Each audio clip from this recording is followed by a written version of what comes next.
Welcome to King Said So, Africa's one land, one language, one currency, one army on King Said So. Africans can unite. Your Pan-Africanist podcast. Enjoy.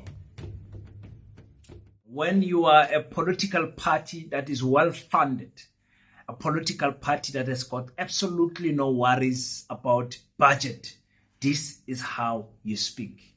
You know, there are many parties out there that are panicking because they do not have the mandate from the people to get on the ballot to contest this election.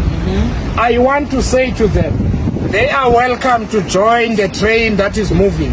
That's right. The train that is powered by the people. That's right. The reason they don't have those signatures that are needed is because their message does not resonate with the people. That's right. Mzansi's message is resonating with the people. The IEC did not need 100,000 signatures.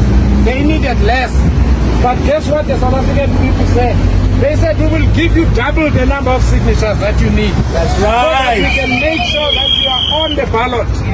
So on the 29th of May, we need to make sure that everyone who is registered, everybody who is registered, turns up at their nearest voting station to vote for Rise Mzansi, to vote for change, to vote for new leader.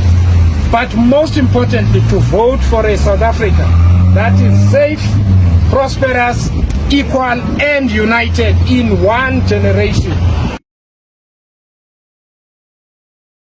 Peace in Pan-Africanism to all my African brothers and sisters from all around the world. Welcome back to King Said So. I'm your host, King053, Mr. Easy Imali, and we're back at it again with another one. And this time around, we go to Rise Mzansi. Rise Mzansi,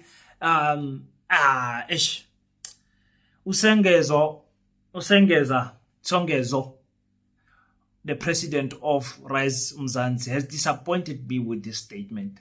You know, the IEC and President Cyril Ramaphosa has forced political parties, especially the small ones, to get 62,000 signatures with ID numbers of people that say they're going to vote for them. Now, I played a video, I think it was yesterday, of Mpho Dagada, who was explaining why this is a problematic ask.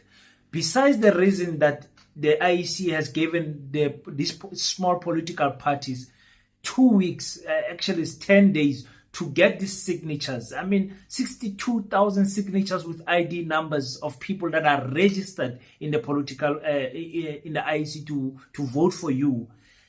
Not only that, you have to do it in 2 weeks. And not only in 2 weeks, you have to do it in different provinces. They must not come from one province.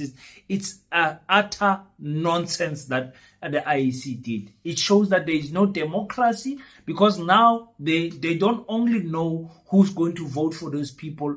The private that your vote, the privacy of your vote being a secret has been stripped away, because you have given them your ID number and say, I am voting for these people.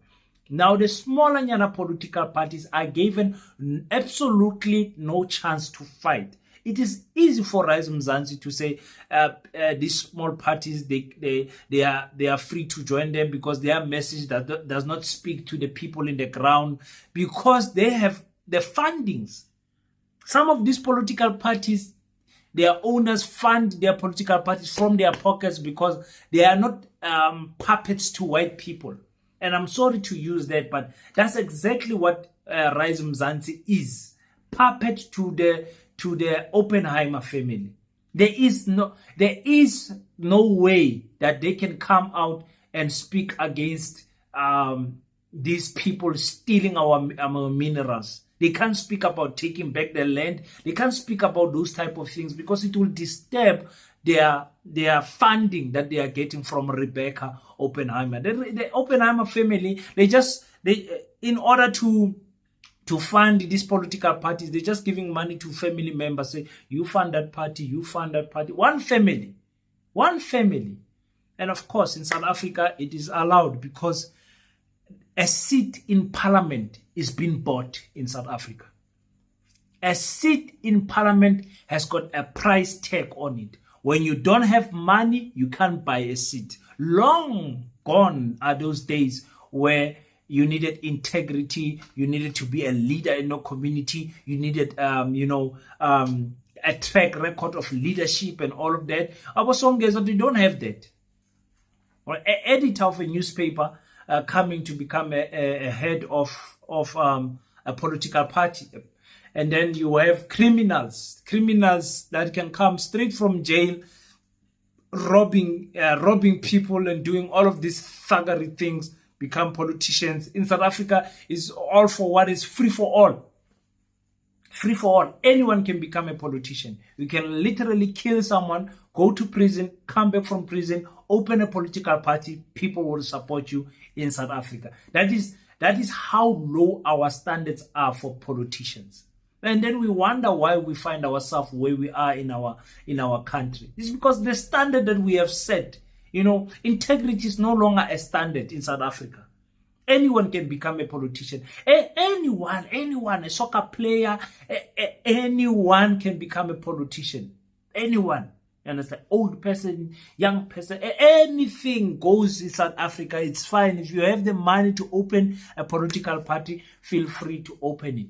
So I'm very disappointed for Mzansi for the type of tone that he used, If you listen to what Mpho Dagara said, he spoke the same message about political parties having the frustration of not able to secure those 62 signatures, but he spoke it. He voiced it out differently as a concerned person, not a prideful person that says, "Listen, if you can't get those signatures, come and join the moving train." Let's listen quickly to how Mpho put that message, and then I'll come back with my closing remarks. Political parties that are not funded by dirty money to be able to collect 61,000 signatures, upload them on your system that you are going to then go and check for you to approve whether they should be on the ballot paper. How do you expect that to happen? Number one, you set a due date. You only inform them today that the due date is in 2 weeks' time. How does this even make sense? And I'm not only fighting for our rights because we are able to actually do it. I'm fighting for all the other political parties that have called me this morning to say, "Mpho, we don't understand. We can't afford to do this thing. What they're asking us to do is almost impossible. How do we only get 2 weeks? How are we only told today that we have to submit 62,000 signatures in 2 weeks? Uploading the data, the time, the offices, and guess what he says on top of that? He says they have to be from different provinces. They can't just be from one area. He says you have to get them from different provinces, and he gives them targets in each and every province. We have never heard of this thing before. This is wickedness of the highest order. What he's trying to do, he's trying to make sure that on the ballot paper, there are only political parties that are funded by white monopoly capital, that are funded by him and his friends, so that whoever the people vote for, they are voting for him in that case. And we cannot allow that. And it's important. There are many parties out there that are panicking because they do not have the mandate from the people to get on the ballot to contest this election. I want to say to them, they are welcome to join the train that is moving. That's right. The train that is powered by the people. That's right. The reason they don't have those signatures that are needed is because their message does not resonate with the people. That's right. You had the difference between the two approach, the two tones, the body language and everything. One is saying if you can't secure, come and join the moving train. The other one is saying people are frustrated now, they're trying to join us because they can't meet the deadline that the IC has set up for them. You understand? The other side is humility, the other side is pride. And I think Songezo must fix quickly the pride that he has, because people are going to catch up to this. They're going to catch up. He's saying he's going to get double the signatures. The arrogance of saying they are not even asking for 100. They are asking for less. 100,000 signatures. It's not much. Well, it shows us just how much buying power can get you. I said it, and I'll continue to say it. I am monitoring Rise Mzansi because I want to see how much political funding and donations can impact the political landscape. I want to see just how much money can, how far money can drive a political party. And it's interesting because Rise Mzansi is a perfect example. It's been led by people who are not former politicians. There's only one or two people that will come from the DA and all the other parties. But the leader of Rise Mzansi Songezo does not have track record of politics.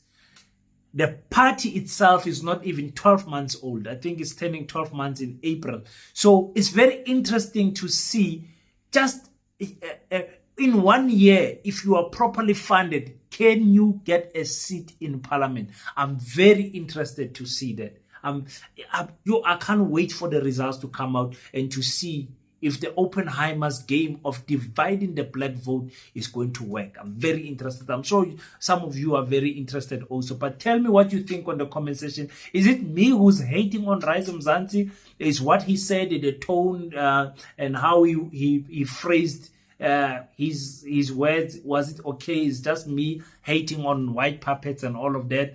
And I don't know. You guys tell me what you think on the comment section. But until we meet next time, don't forget to pray. After you pray, stand up, African child. Do your best so that God can do the rest. Peace in Pan-Africanism. I salute you. Black Heart, the hustle continua. 100% good quality t-shirts, made to inspire your goals and dreams. T-shirts are now available at an affordable price. Place your order now. 068 473 6908. Instagram at Black7576. Facebook page Black Heart.